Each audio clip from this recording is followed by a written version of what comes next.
Buenos días, el día de hoy vamos a hablar sobre la fisiología del ovario. Bien, vamos a dar inicio con un breve recuento anatómico solamente para recordar que el ovario es la gónada femenina y que igual que el testículo en el hombre tiene una función exocrina y endocrina. Están localizados en las fosas ilíacas y tienen cierta movilidad debido a que están unidos al útero a través de ligamento.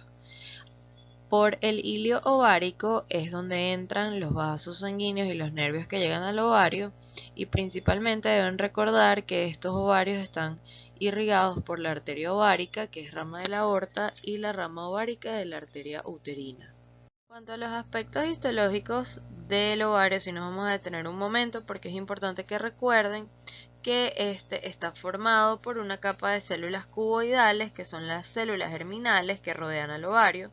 Posteriormente encontramos a la corteza, donde están los folículos ováricos, que son la unidad funcional del ovario, y por último está la médula, el sitio donde está el sistema de regulación nervioso y linfático y los vasos sanguíneos. Esos folículos ováricos están de adentro hacia afuera, formados por un ovocito, la membrana basal del ovocito, que es lo que le da soporte estructural a esa célula, de la que vamos a seguir hablando a lo largo de esta clase y la clase de fecundación. También tenemos, posterior a la membrana basal, la zona pelúcida, que es donde se ancla el espermatozoide durante la fecundación. Luego está la capa de la granulosa, donde hay tres tipos celulares a grandes rasgos. Esto es solamente a modo de repaso. Las células de la corona radiada, las células murales, que tienen actividad esteroidogénica, y las células de la teca interna y la teca externa. Esos folículos ováricos vamos a tener principalmente tres tipos.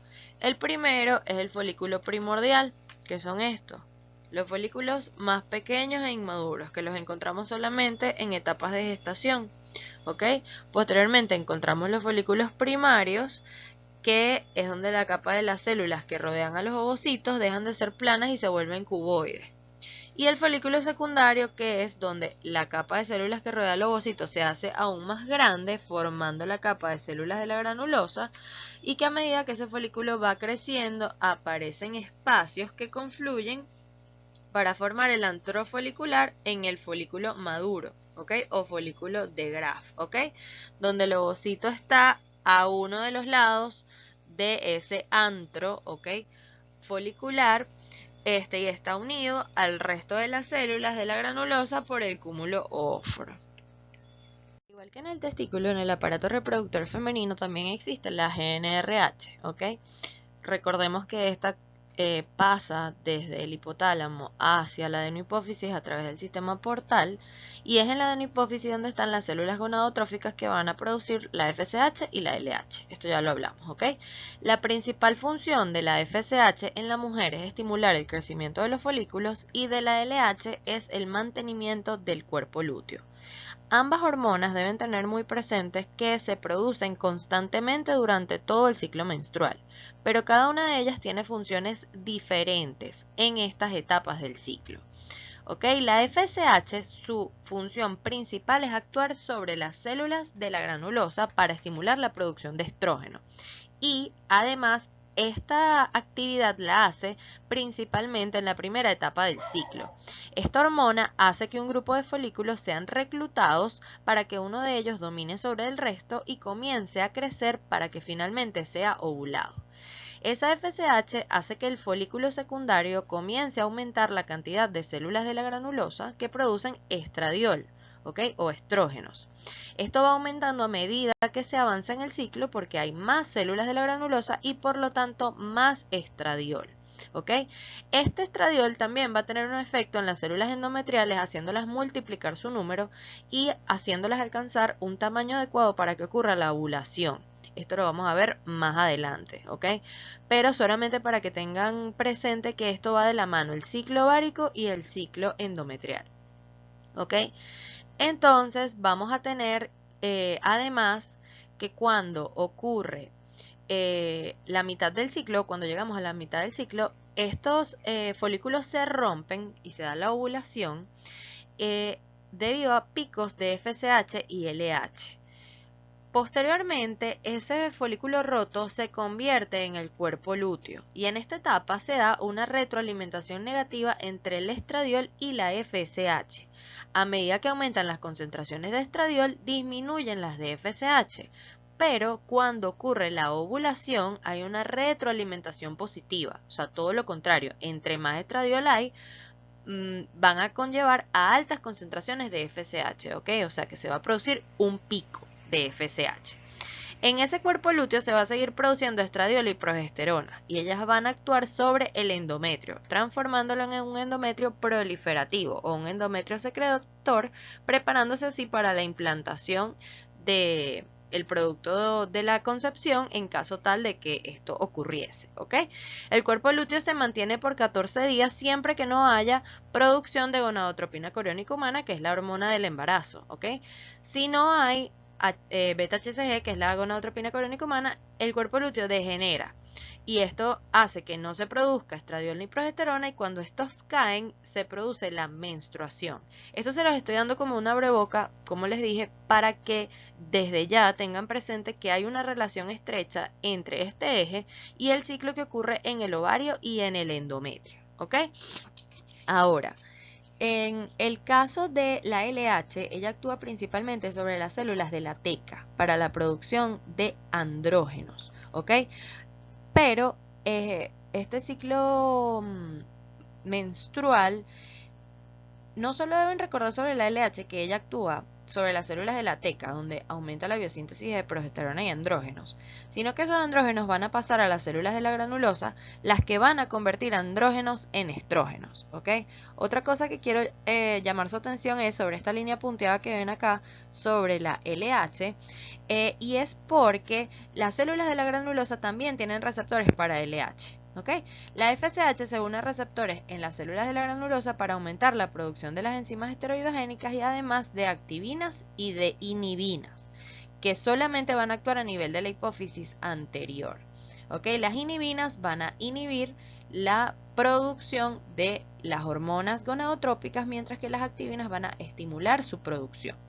Los estrógenos y los progestágenos también van a actuar sobre la hipófisis anterior y sobre, además, las neuronas hipotalámicas, ejerciendo controles de retroalimentación positivos y negativos a nivel del sistema nervioso central.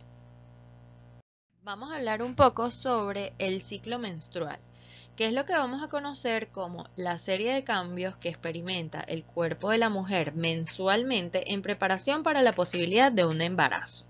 Ese ciclo comienza el día 1, que es el primer día de sangrado activo, y termina con el inicio del siguiente primer día de sangrado activo, o sea, el inicio de la siguiente menstruación.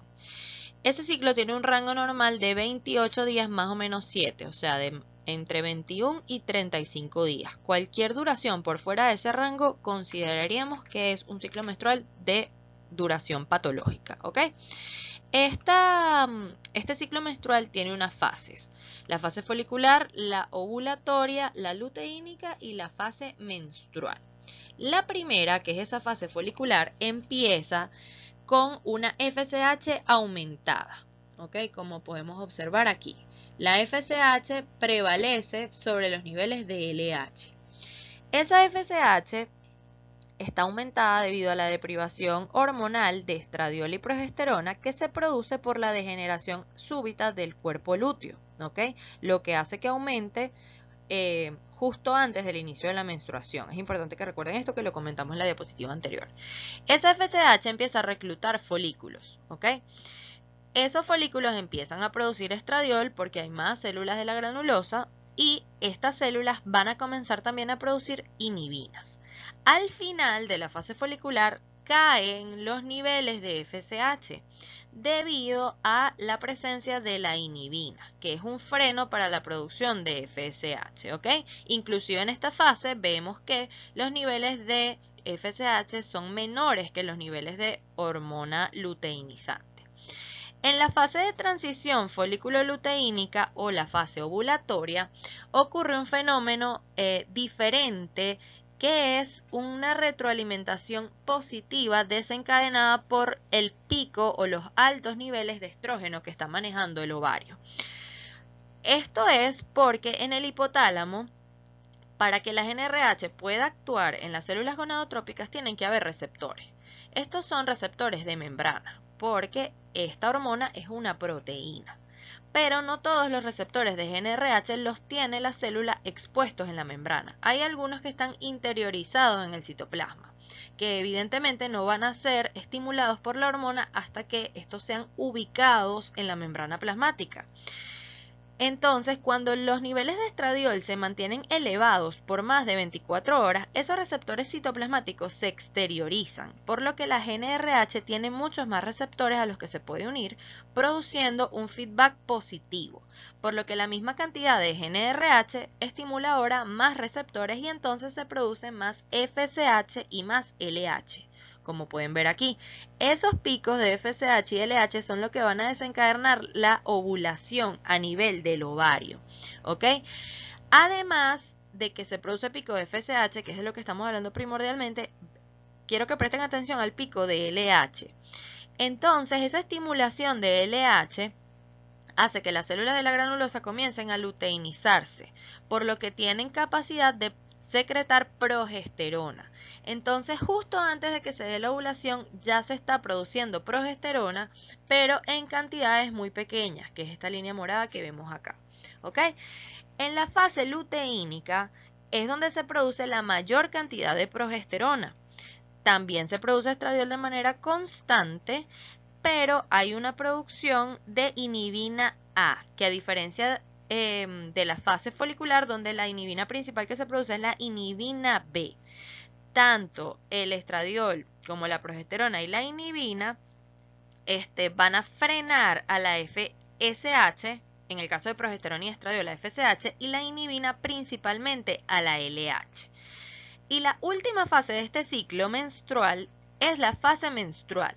Cuando no ocurre embarazo, o sea, que el cuerpo lúteo no recibe señales de que hay gonadotropina coriónica humana, el cuerpo lúteo degenera y deja de producirse estradiol, por lo que aumenta la producción de FSH otra vez al final del ciclo, y progesterona, que también produce un aumento de la producción de FSH. Y como también se deja de producir inhibina, aumenta la producción de LH, o sea que estos van a ir aumentando al final de ese ciclo. Entonces, esta fase menstrual comienza con valores de FSH elevados, ¿ok? Como pueden ver, esto se correlaciona con el ciclo que ocurre en el endometrio, pero esto lo vamos a ver poquito a poco separado. Hay algunas moléculas que sirven o que están encargadas del control del ciclo menstrual a nivel periférico, entre las cuales vamos a revisar el estradiol, la inhibina A y B, ¿ok? Y la progesterona. El estradiol y la inhibina A y B van a frenar la producción de FSH, mientras que la progesterona va a frenar la producción de LH, ¿ok? La activina, por su parte, va a estimular la liberación de FSH y la foliculostatina o la folistatina va a tener un efecto de inhibición sobre la activina, de manera tal que si no hay activina no se va a estimular la producción de FSH por esta vía. ¿Cómo se produce el control del ciclo menstrual a nivel central? Hay una serie de hormonas que están relacionadas a este control, donde inicialmente tenemos a la GnRH, de la cual hemos hablado ampliamente, que sirve para estimular la liberación de LH y de FSH, ¿ok? No nos vamos a detener mucho en eso otra vez. Otra molécula importante en esta regulación es la prolactina, que es una hormona relacionada a la lactancia. Ella actúa inhibiendo la liberación de FSH, de manera tal que se inhibe el estímulo de maduración folicular y con ello se detiene la ovulación, ¿ok? Por eso es que en algunas literaturas ustedes van a encontrar como a la lactancia como un método anticonceptivo, pero no es muy seguro. Por otra parte, tenemos otra molécula importante que es la TRH, que esto ya lo estudiaron anteriormente, ¿ok? El efecto de la TRH en la producción de TSH, lo que conlleva a un aumento de la producción de hormonas tiroideas. Ahora, Una paciente con un hipotiroidismo que tenga niveles bajos de T3 y T4 libre, por lo tanto va a tener unos niveles elevados de TSH y de TRH.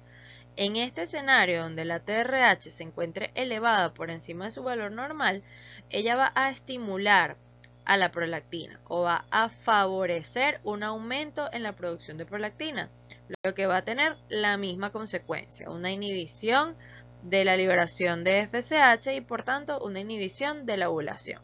¿Ok? Además, tenemos que recordar que todas las hormonas que se producen en la adenohipófisis tienen un factor que las estimula que viene del hipotálamo.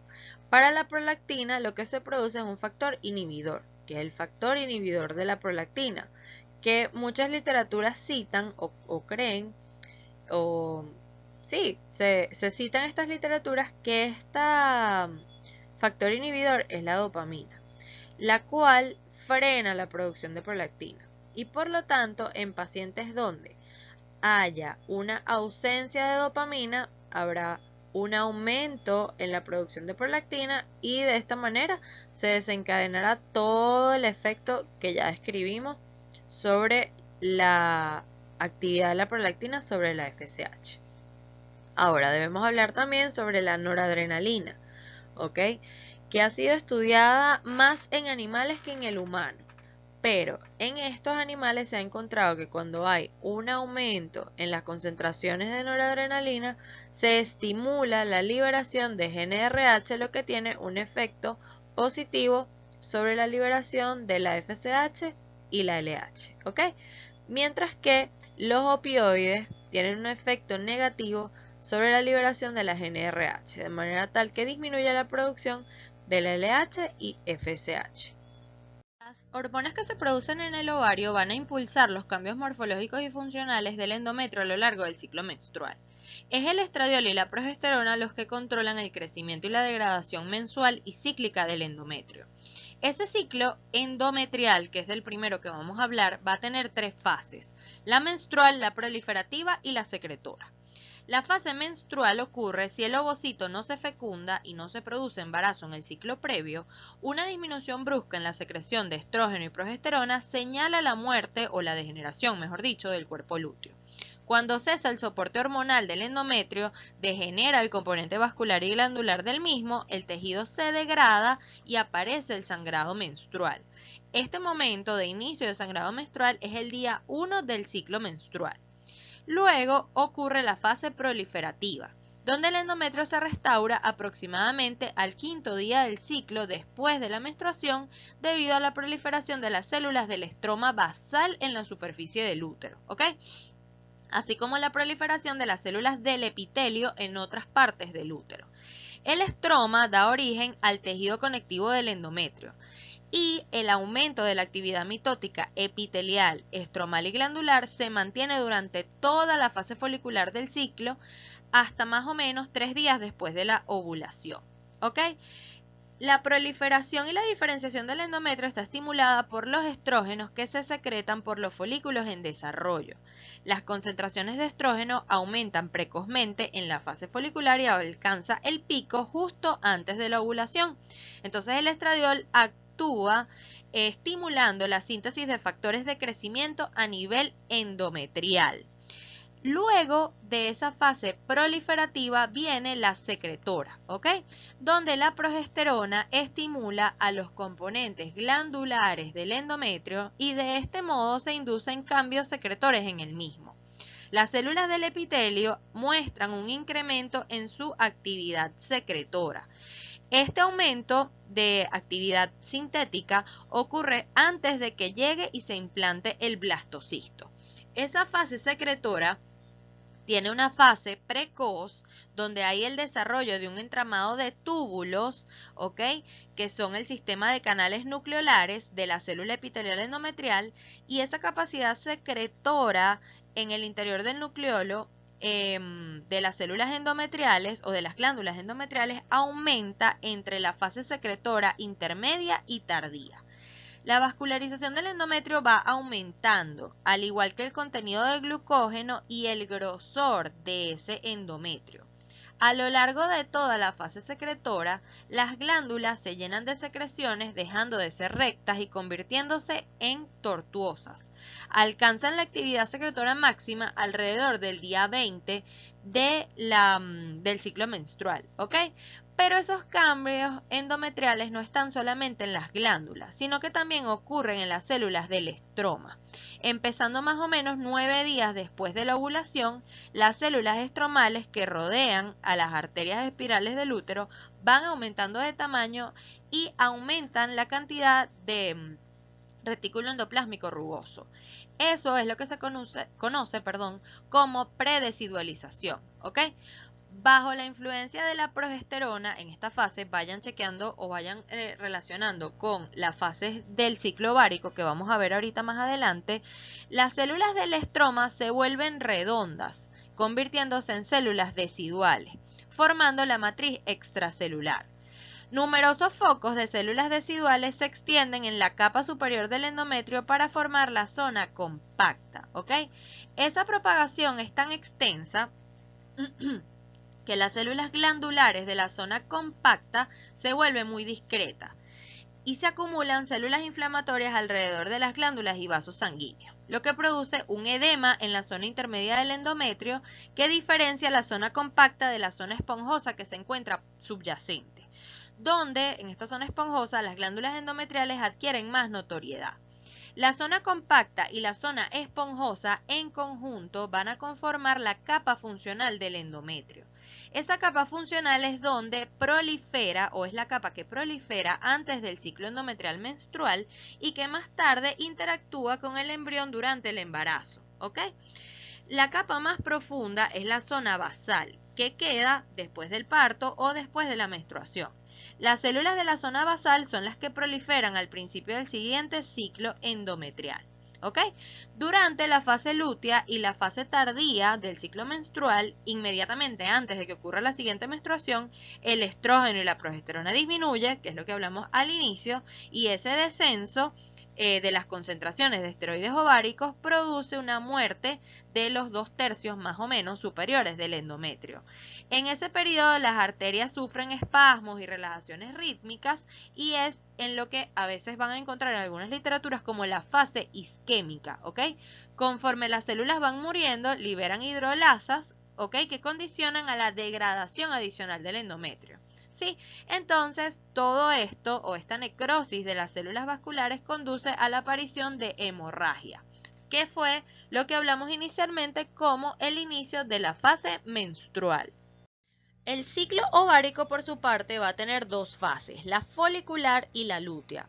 La fase folicular va a ser el desarrollo de esos folículos, que lo vamos a ver con un poquito más de detalle en las láminas siguientes, pero por ahora es importante que sepan que durante unos pocos días, al comienzo de cada ciclo, la concentración de FSH y LH que secreta la adenohipófisis va aumentando, ¿ok? La FSH principalmente induce el crecimiento de más o menos 12 folículos primarios por cada mes. El efecto principal o inicial que hacen esas células es proliferar las células de la granulosa. Además, las células fusiformes que están en el intersticio ovárico se agrupan formando varias capas por fuera de la granulosa que vienen a conformar lo que son las células de la teca. Esas células de la teca se dividen en dos capas. La interna, que adoptan características epitelioides similares a las células de la granulosa y tienen capacidad de secretar esteroides sexuales, ¿ok? Como estrógenos y progestágenos. Y la capa externa, que es la teca externa, que conforma una capa de tejido conectivo muy vascularizado que está alrededor del folículo en desarrollo. Luego de que ocurre la fase proliferativa inicial del crecimiento folicular, que dura unos pocos días, las células de la granulosa comienzan a secretar un líquido folicular que tiene una elevada concentración de estrógenos, ¿ok? Y la acumulación de ese líquido hace que aparezca una cavidad o antro dentro de la masa de células de la granulosa. Este crecimiento inicial del folículo primario hasta la etapa antral depende principalmente de la FSH y vamos a ver que ese crecimiento es progresivo y que el folículo, dependiendo del tamaño, lo vamos a clasificar en diferentes clases a lo largo de la foliculogénesis. Eso ya lo vamos a ver más adelante. Pero bueno, luego de que los folículos antrales comienzan a crecer, el desarrollo posterior es muy rápido. Luego de que ocurre más o menos una semana que tenemos alrededor de 12 folículos proliferando, pero antes de que se produzca la ovulación, uno de esos crece más que el resto. Y los folículos restantes empiezan a involucionar en un proceso que se conoce como atresia.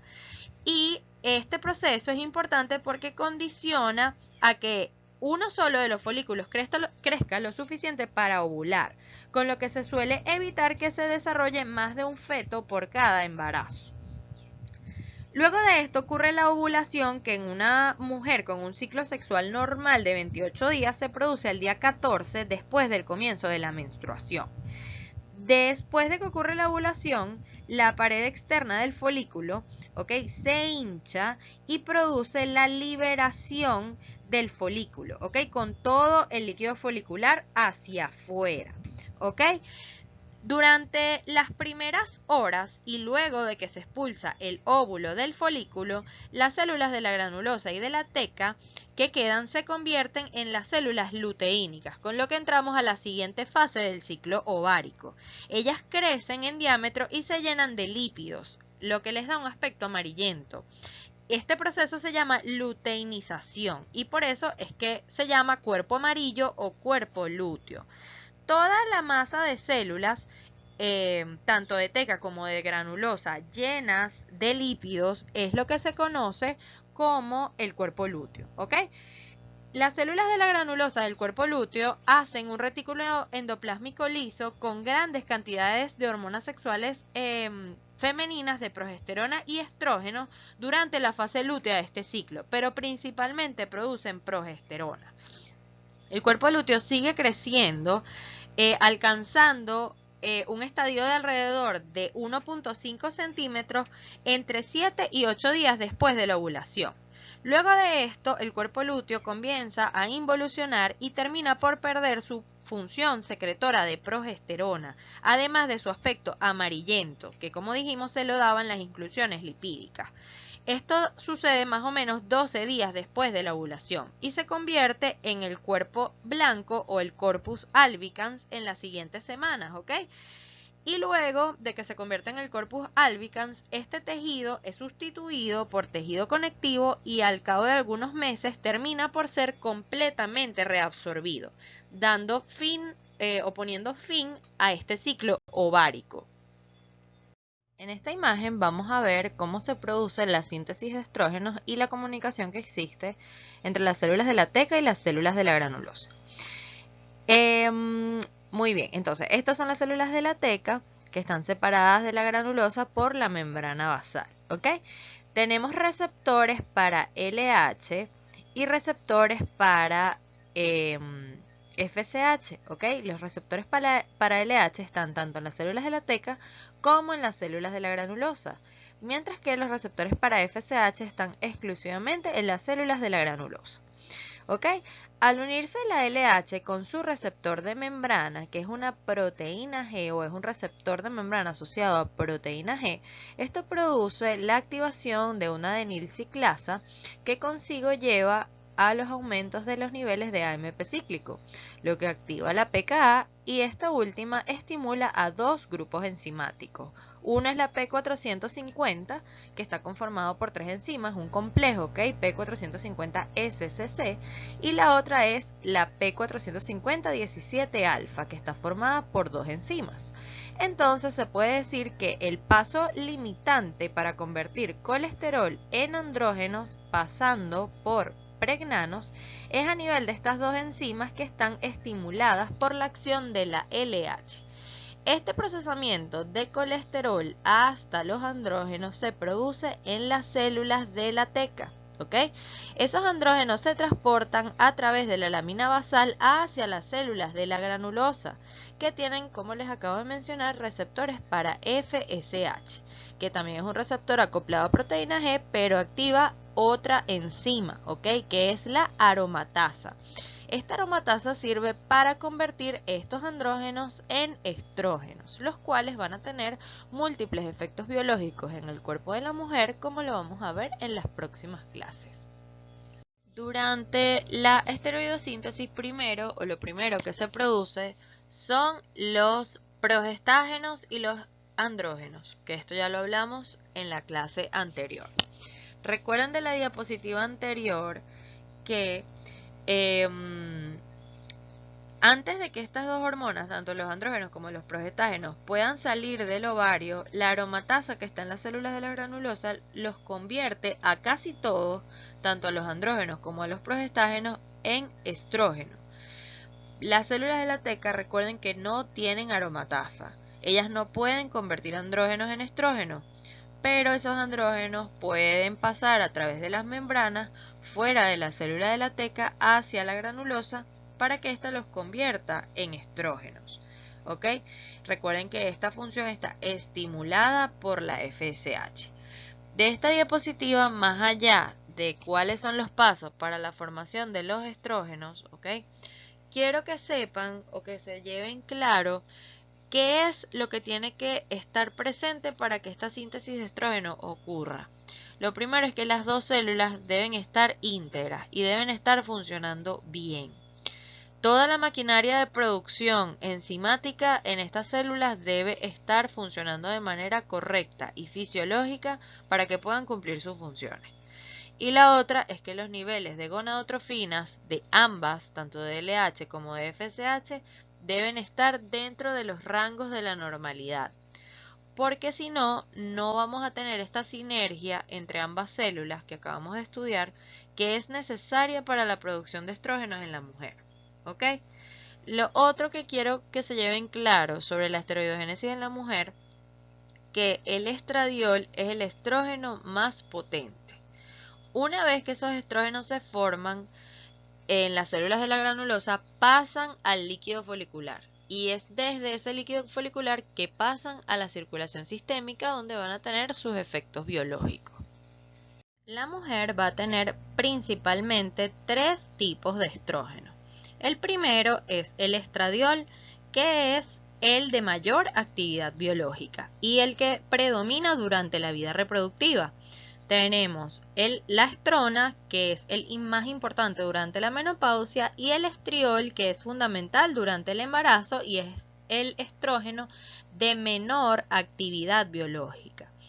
Estos estrógenos van a tener diferentes funciones. La primera es la acción mitogénica sobre el crecimiento endometrial, principalmente durante la fase proliferativa. Lo segundo es sobre el moco cervical, produciendo un moco estrogénico, ¿ok? Durante la fase preovulatoria, donde hay un moco filante y las posibilidades de embarazo son altas, debido a que el espermatozoide puede pasar con facilidad a través de ese moco, ¿ok? Este es un moco estrogénico. Está relacionado también con el crecimiento uterino o promover el crecimiento uterino durante el embarazo, durante la pubertad. Los estrógenos son los encargados del desarrollo de los caracteres sexuales secundarios en la mujer, las mamas, la distribución de la grasa corporal, el cambio de la voz. Además, el estradiol inhibe la FSH y esto es su efecto regulador sobre el eje hipotálamo-hipofisiario, ¿ok? Además, los estrógenos sirven para antagonizar a los andrógenos porque inhiben la síntesis de los receptores androgénicos, estimula el crecimiento mamario, ¿ok? Principalmente esas son sus funciones. Aquí tienen en amarillo esto para que no se les olvide que el control de la secreción estrogénica está dado principalmente por la inhibina y la activina. La inhibina la producen las células de la granulosa. A medida que el folículo va creciendo, se produce más inhibina y se frena la producción de estrógeno. Y las activinas tienen el efecto contrario a la inhibina. Ya todo esto lo vimos, pero simplemente a modo de recordatorio. Los progestágenos, donde su principal exponente es la progesterona, se producen principalmente en el cuerpo lúteo durante la vida reproductiva, pero la placenta también puede producir progesterona. Se conoce también como la hormona del embarazo porque ella prepara a la mujer para el embarazo, es la responsable de mantener el embarazo y después del parto ayuda con el desarrollo de las mamas para que se pueda producir el proceso de la lactancia, ¿ok? Ella tiene una serie de órganos blancos entre las cuales están el útero y el cuello uterino, las mamas y el sistema nervioso, ¿ok? Ella se transporta en la sangre de forma libre, que es un 2%, que esta es la que se puede utilizar, la que está disponible para unirse a sus receptores. El 80% está unido a albúmina, ¿ok? Y un 18% está unido a globulinas fijadoras de corticosteroides, ¿ok? Luego de que la progesterona cumple su efecto, se inactiva en el hígado y se convierte en pregnanodiol. Luego se puede conjugar con ácido hialurónico y ser excretada por la orina, por lo que la excreción está comandada principalmente por el hígado y el riñón. Dentro de las funciones biológicas de la progesterona vamos a hablar sobre la función endometrial primero, donde ella produce la aparición del endometrio secretor después de la ovulación. Mejora las condiciones para la anidación, nutrición y desarrollo del embrión en las etapas iniciales del embarazo. A nivel del miometrio, la progesterona tiene un papel inhibidor sobre las contracciones uterinas. Por eso, solamente esto como una manera de darles un ejemplo clínico, cuando tenemos amenazas de partos pretérminos, es decir, que se desencadena el trabajo de parto antes de que la gestación esté a término, eso generalmente no es compatible con la vida del embrión o pone en riesgo la vida del mismo y de la mamá. Para inhibir esas contracciones uterinas se utiliza, o una de las cosas que se puede utilizar, porque no es la única, es la progesterona micronizada, ¿ok? Entonces el efecto que tiene la progesterona como inhibidor de las contracciones uterinas es relevante tanto fisiológicamente como clínicamente, ¿ok? Saber esta información nos sirve también para tratar enfermedades, ¿ok? O situaciones que no son fisiológicas. Sobre el moco cervical, la progesterona ya hablamos de que cuando se daba la ovulación el moco iba a ser estrogénico que favorecía el ascenso espermático, pero el moco cambia cuando la hormona que predomina es la progesterona, ¿ok? Aquí el moco se hace seco. Si lo viésemos en una cuadrícula veríamos, si lo viéramos en un microscopio veríamos una cuadrícula, lo que hace muy difícil que el espermatozoide pueda pasar hacia el útero, trompa de falopio y producir la fecundación, ¿ok? Además, durante el embarazo, aquí la progesterona la produce la placenta a partir de las 8 semanas, a partir del colesterol, ¿ok? Como les dije, el efecto principal es impedir que el útero se contraiga antes de que la gestación llegue a término, ¿ok? Además, es una hormona que tiene capacidad de inhibir las respuestas mediadas por linfocitos T involucradas en el desarrollo tisular, en el rechazo tisular, ¿ok? Por lo que es importante estas concentraciones de progesterona durante el embarazo. A nivel de las mamas actúa de forma acompañada o de forma sinérgica con el estradiol en la fase lútea, ¿ok? Durante la fase lútea, o sea, antes de la menstruación las mamas se vuelven grandes, se pueden hinchar, doler. Todo eso preparando a la mama para la lactancia, ¿ok? A nivel del sistema nervioso, por último y no menos importante, la progesterona contribuye o actúa como el neuromodulador o como un neuromodulador de la actividad del neurotransmisor GABA, ¿ok? El GABA es el principal neurotransmisor inhibidor del sistema nervioso central, ¿ok? Además de este efecto neuromodulador, los oligodendrocitos y las células de Schwann producen progesterona a partir de pregnenolona. Con eso, ellas participan en la actividad de reparar mielina de nervios dañados, ¿ok?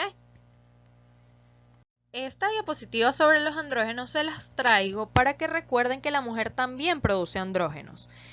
En el caso de la mujer en edad reproductiva están principalmente relacionados con la libido, eso lo vamos a ver más adelante en la clase de conducta sexual. Y los que principalmente se producen es la dihidroepiandrosterona, la androstenediona y la testosterona. Pero los andrógenos van a tener también un papel importante en el desarrollo de los caracteres sexuales secundarios, como vamos a ver más adelante. Estas hormonas van a tener dos mecanismos de acción, uno genómico que involucra síntesis de proteínas y uno no genómico, que es la acción más rápida que tienen estas hormonas esteroideas. Ese mecanismo de acción genómico va a tener tres tipos de sistemas efectores, 1, 2 y 3. El primero es cuando el estradiol se une a un receptor nuclear o citoplasmático, el que se une a un promotor en el ADN y permite la transcripción del gen en cuestión. El segundo sistema efector involucra de igual manera el ligando y el receptor, pero entre el promotor y el receptor hay un adaptador que potencia o inactiva la expresión génica. Y el tercer sistema efector, en este el estradiol no trabaja con un receptor, solamente llega el promotor y lo reconoce, porque a él se une directamente un factor de transcripción que tiene la misma función del adaptador, potenciar o inhibir la transcripción génica. ¿Ok? Esos son los genómicos. Es importante hacer mención que esta imagen es cortesía o tomada de las clases del doctor Alejandro Segnini, que es quien impartía esta actividad anteriormente. ¿Ok? Dentro del mecanismo no genómico, que como les comenté es la acción más rápida que tienen estas hormonas esteroideas, ella produce una modificación o estas hormonas producen una modificación en la fluidez de la membrana, regulan la liberación de neurotransmisores, activan canales de calcio y regulan la cantidad y la expresión de receptores de GABA. La pubertad va a ser la transición física, emocional y sexual que ocurre de la niñez a la adultez. En esta etapa ocurren cambios morfológicos y fisiológicos donde se completa el crecimiento de la niña o del varón, ¿ok? Porque esta etapa también ocurre en el varón, se desarrollan los caracteres sexuales secundarios y se adquiere la capacidad reproductiva del individuo. En el desarrollo de los caracteres sexuales secundarios hay dos elementos que tienen un papel muy importante. El primero es el peso. La pubertad por lo general se alcanza luego de los 48 kilos, por lo que es más común ver que niñas que tengan un mayor peso se desarrollan antes que las niñas delgadas. Esto es porque tienen mayor tejido adiposo y por lo tanto, si se quiere, mayor materia prima para la producción de hormonas esteroideas, ¿ok? La otra cosa importante o el otro factor crítico es el sueño, debido a que los picos de gonadotropinas inicialmente son durante la noche. Entonces, mientras más duerme el adolescente, más chance tiene de que ocurra el desarrollo, ¿ok? Para que ocurra la pubertad tienen que ocurrir una serie de eventos importantes. La primera es la telarquia, ¿ok? La telarquia es el desarrollo de las mamas, que tiene diferentes estadios, como vamos a ver ejemplificado más adelante en la escala de Tanner. La hormona que gobierna esta aparición de la telarquia es el estradiol, ¿ok? Luego tenemos la pubarquia o adrenarquia, que es la aparición de vello púbico o axilar y el cambio del olor corporal, ¿ok? Posteriormente hay una aceleración del crecimiento que está coordinado por la hormona de crecimiento y que esto ocurre generalmente 2 años justo después de la telarquia, ¿ok? Muy bien. Ahora tenemos posteriormente la menarquia, que es la primera menstruación y está relacionada con el aumento de los niveles de estradiol. Posteriormente, ya esto no necesariamente forma parte de la pubertad, pero es el ciclo normal de desarrollo. Viene el desarrollo mamario adulto, que está relacionado con la progesterona y que culmina después del embarazo, por eso les digo que no necesariamente es parte de la pubertad. Y la aparición del vello púbico adulto, ¿ok?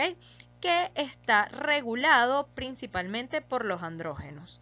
En esta tabla que tienen aquí abajo, entonces tienen más o menos el rango etario en la que ocurren todos estos eventos, ¿ok? Y la hormona que los gobierna. Es importante, como les recuerdo, que sobre el desarrollo mamario adulto comienza y llega más o menos al estado similar de la adultez en este rango de entre 2.5 o 12 años y medio a 15 años, pero no alcanza su completo desarrollo hasta después del parto y la lactancia. El climaterio es el periodo de transición en la vida de la mujer entre la etapa reproductiva y la no reproductiva.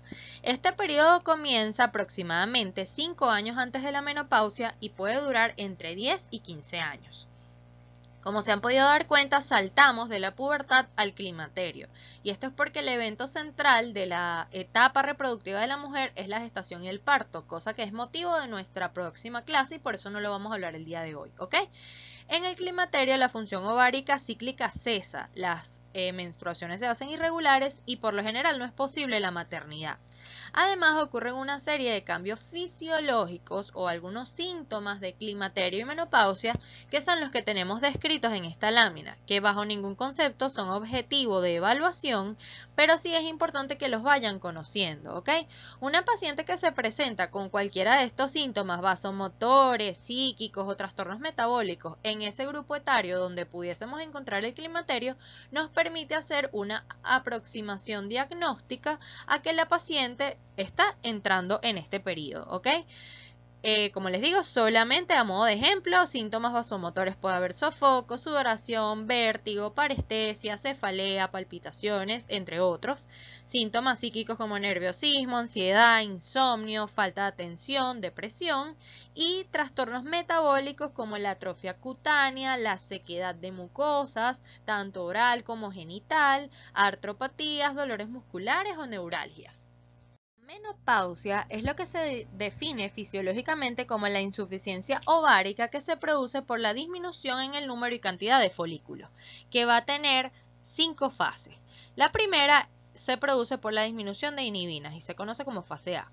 La fase B comienza con el aumento de FSH y trastornos en la fase lútea, ¿ok? Hay anovulación, fase lútea corta, etc.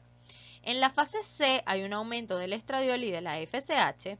En la fase D hay unas cantidades de progesterona anormales, estradiol en secreción irregular y un aumento de la FSH.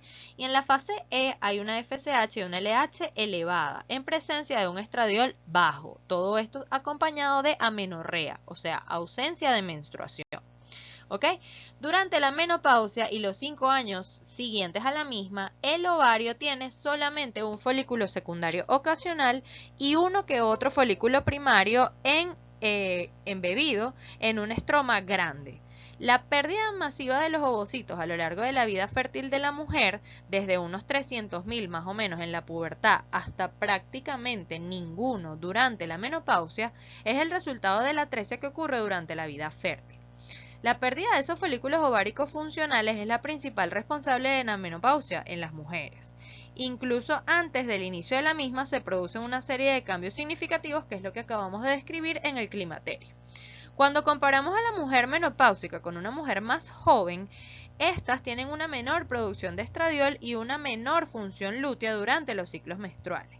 La menor producción de inhibina en el ovario envejecido contribuye al brusco ascenso de las concentraciones de FSH que se producen en el periodo menopáusico de la vida.